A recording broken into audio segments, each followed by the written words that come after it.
8월 22일 오늘의 말씀은 레위기 27장 16절에서 34절입니다.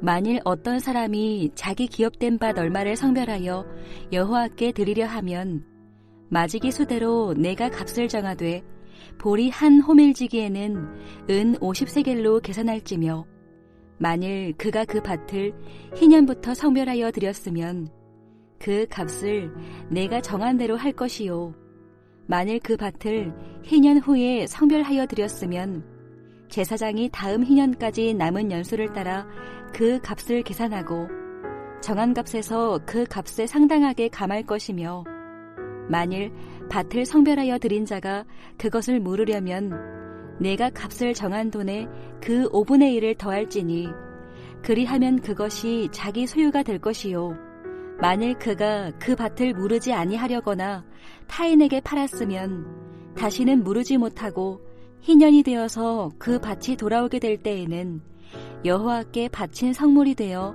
영영이 드린 땅과 같이 제사장의 기업이 될 것이며 만일 사람에게 샀고 자기 기업이 아닌 밭을 여호와께 성별하여 드렸으면 너는 값을 정하고 제사장은 그를 위하여 희년까지 계산하고 그는 내가 값을 정한 돈을 그 날에 여호와께 드려 성물로 삼을지며 그가 판 밭은 희년에 그 판 사람 곧 그 땅의 원주인에게로 되돌아갈지니라. 또 내가 정한 모든 값은 성소의 세겔로 하되 20게라를 한 세겔로 할지니라. 오직 가축 중에 처음 난 것은 여호와께 드릴 첫 것이라. 소나 양은 여호와의 것이니 누구든지 그것으로는 성별하여 드리지 못할 것이며 만일 부정한 짐승이면 내가 정한 값에 그 5분의 1을 더하여 물을 것이요 만일 무르지 아니하려면 내가 정한 값대로 팔지니라. 어떤 사람이 자기 소유 중에서 오직 여호와께 온전히 바친 모든 것은 사람이든지 가축이든지 기업의 밭이든지 팔지도 못하고 무르지도 못하나니 바친 것은 다 여호와께 지극히 거룩함이며 온전히 바쳐진 그 사람은 다시 무르지 못하나니 반드시 죽일지니라. 그리고 그 땅의 10분의 1, 곧 그 땅의 곡식이나 나무의 열매는 그 10분의 1은 여호와의 것이니 여호와의 성물이라. 또 만일 어떤 사람이 그의 11조를 물으려면 그것에 5분의 1을 더할 것이요 모든 소나 양의 11조는 목자의 지팡이 아래로 통과하는 것에 10번째의 것마다 여호와의 성물이 되리라. 그 우열을 가리거나 바꾸거나 하지 말라. 바꾸면 둘 다 거룩하리니 무르지 못하리라. 이것은 여호와께서 시내산에서 이스라엘 자손을 위하여 모세에게 명령하신 계명이니라. 안녕하세요. 레위기 27장 16절부터 34절까지 함께 묵상하겠습니다.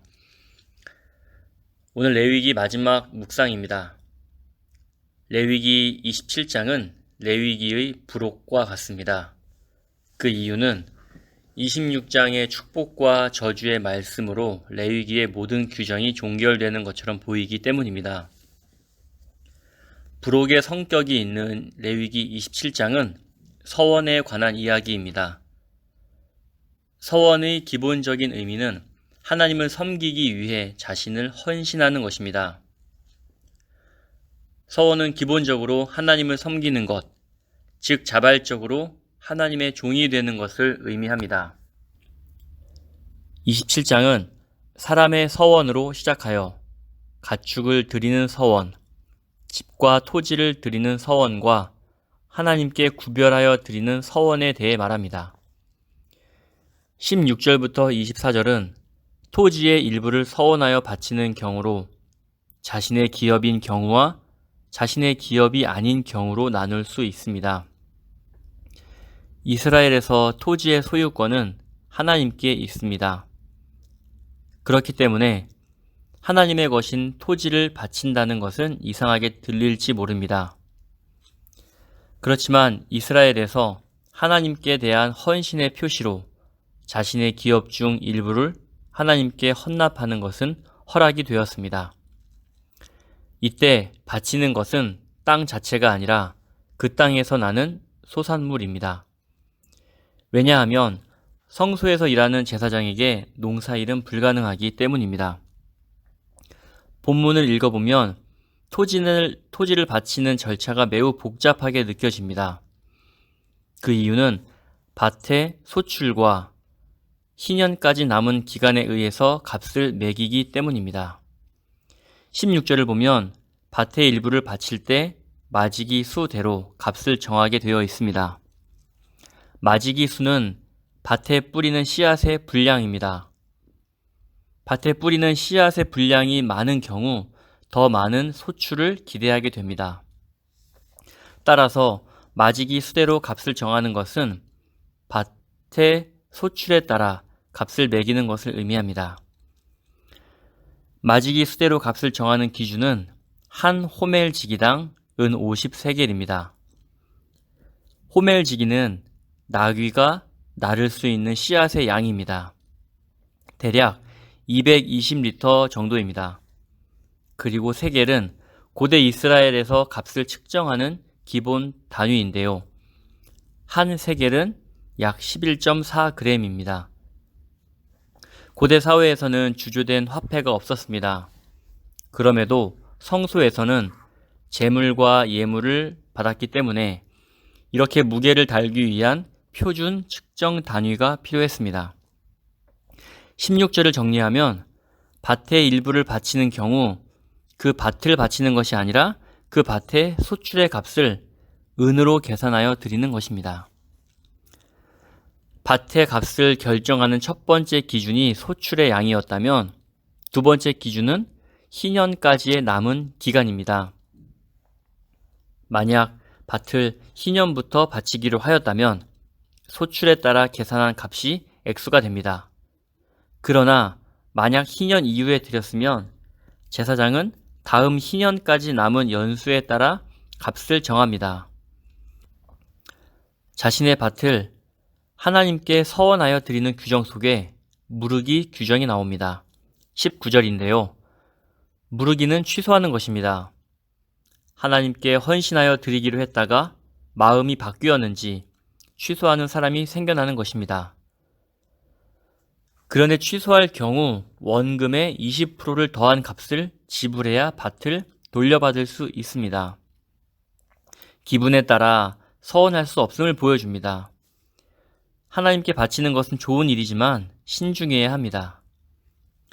밭을 서원하여 바치는 것에 관해서는 여기까지 말씀드리고 26절부터 33절까지 하나님께 반드시 구별하여 드려야 하는 것에 대해 살펴보겠습니다.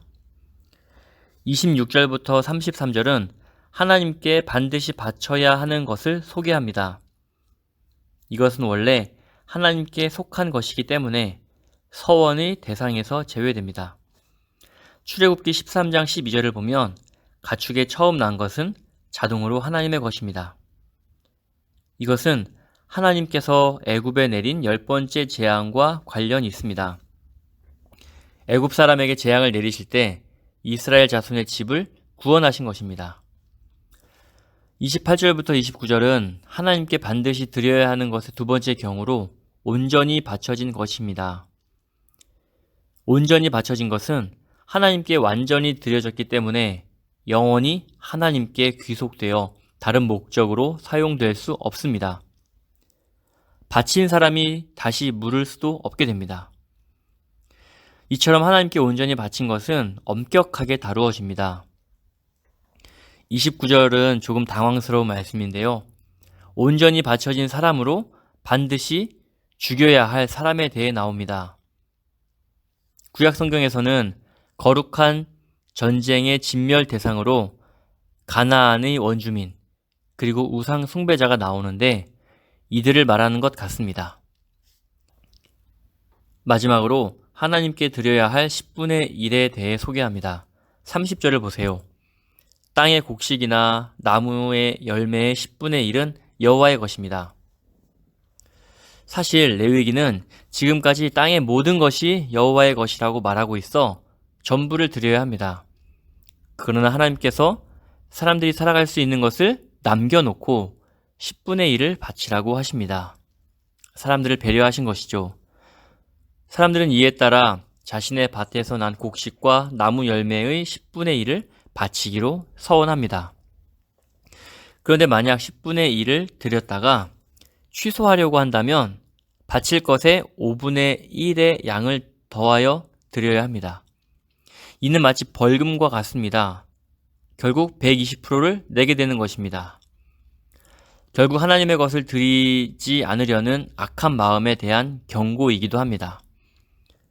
32절과 33절은 소와 양의 11조를 말합니다. 소와 양의 11조를 드릴 때 드릴 제물을 구별하는 방식이 나와 있습니다. 목자의 지팡이 아래로 소와 양을 지나가게 하고 10번째 것을 바쳐야 합니다. 이렇게 하는 이유는 목자 마음대로 결정할 수 없게 하기 위함입니다. 혹시라도 열등한 것을 바치고 싶은 마음이 들 수 있는데 그걸 차단하는 것입니다. 오히려 이것이 목자가 하나님 앞에서 거룩을 지킬 수 있는 안전장치가 될 것입니다. 마지막 34절은 레위기 27장의 결어이면서 레위기 전체의 결어이기도 합니다. 제가 34절을 읽겠습니다.